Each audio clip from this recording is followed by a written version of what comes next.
1.2 lakhs, 3,450 pounds, 17,000 rupees.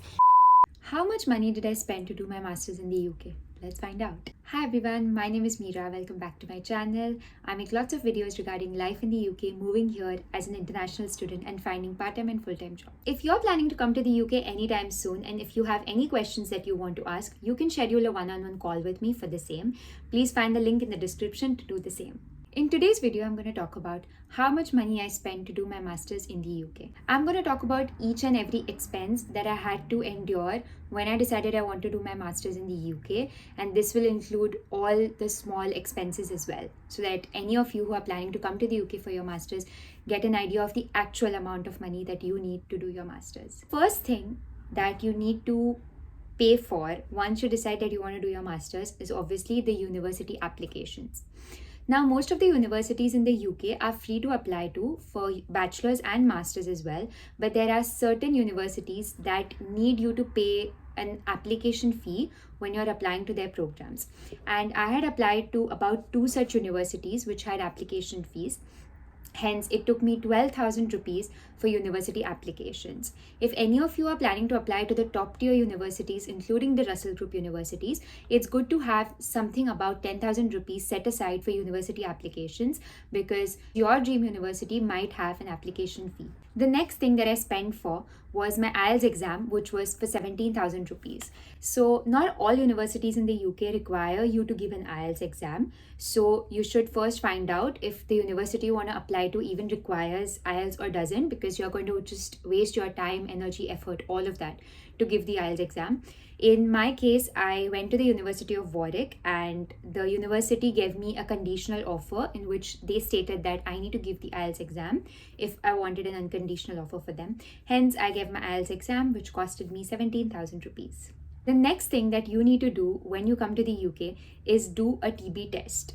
One of the UK visa's mandatory requirements is that students do a TB test if you're traveling here for more than a certain number of months. Hence, you have to do a TB test. This TB test costed me about 3,000 rupees. I got it done from Pune because that's where I was staying at the point. So for doing your TB test, keep something around this amount ready.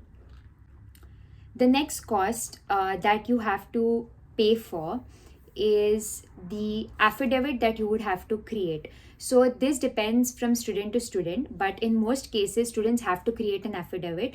This could be because of different reasons. The most common reason for this is the changes in your name. So if one of your documents has your entire name, like your first name, middle name, last name, but your passport or your other documents have just your first name and your last name, in this particular situation you need to create an affidavit which shows that both these people are basically the same person. So basically, while applying for your masters and applying for your UK visa, there are a lot of documents that you need to submit, and it is very much likely that either of your documents has a difference in the name or spelling or something of that sort. So in most cases you have to create an affidavit for it, and that costed me about 1,000 rupees. That's a comparatively small expense compared to all the other huge expenses, but since I have it noted down here, and since I said that I would be sharing all the small costs that occurred to me, I'm sharing this one as well. The next thing on the list is accommodation deposit. So it's very important that you book your accommodation before reaching the UK, and for securing any student accommodation, whether it's private or university accommodations, you need to pay an accommodation deposit as well. So in my case, the accommodation deposit costed me 15,000 rupees. I would say that you should keep somewhere between 10,000 to 20,000 ready, because this varies from city to city and the kind and quality of accommodation you're trying to book for yourself. The next major cost that I had to bear was the visa and the health surcharge. So this together costed me about 1.2 lakhs in rupees, and this keeps varying from year to year. I came in the UK in the year 2023, and at that point this is what it costed me. But I believe the health surcharge has now increased, so it's best to go to the official UKVI website and check for these costs. But in my particular case, it was 1.2 lakh rupees. Now, depending on whether you're taking a student loan or you're not, these costs varies from person to person. So in my particular case, I had taken a education loan, and I had to pay the loan, stamp duty costs and other miscellaneous loan amounts. So you need to keep certain amount of money ready for even those type of costs. Now coming to the major expenses. The major expenses are obviously your tuition fees and your accommodation expenses. And the accommodation that I stayed in the UK was £7,600. Now this will also vary from the kind of accommodation you choose, whether you want a sharing space, an ensuite room, or a studio apartment. So it depends on your preferences and priorities. I personally lived in a studio apartment, so it costed me £7,600. If you plan to live in the UK for a longer term, just remember that not the end of expenses, because if you want to live in the UK and take a graduate route visa, you would have to pay about £2,000 to £3,000 for this PSW visa and the health surcharge for the 2 years that you would want to stay in the UK. So this is an expense that you should have in mind as well, because you would have to bear this cost within a span of 1 to 2 years after you've come to the UK. So it's a cost that is good to know. Also keep in mind, in this video I haven't covered the monthly expenses that you would need to actually live your life.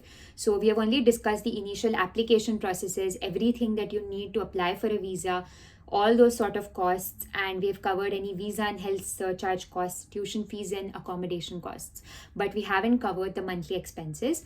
Roughly it costed me about £200 to £250 per month for my living expenses. This is considering a good amount of grocery that you would buy, also eating out a couple of times in a week, going out and about with your friends and hanging out, or doing any entertainment related things, or traveling. So all of this is included within about £250 a month. If you are just going to cook in your house and limit your outside expenses, you can definitely finish in about £200 per month. So that is a good amount to have. So yes, these were my costs that I had to bear when I decided to come to the UK. If you like this video, I'm sure you'll like my other video of my 1 year experience in the UK as an international student, and also my other videos on finding a part-time or full-time job in the UK. Thank you and see you next time.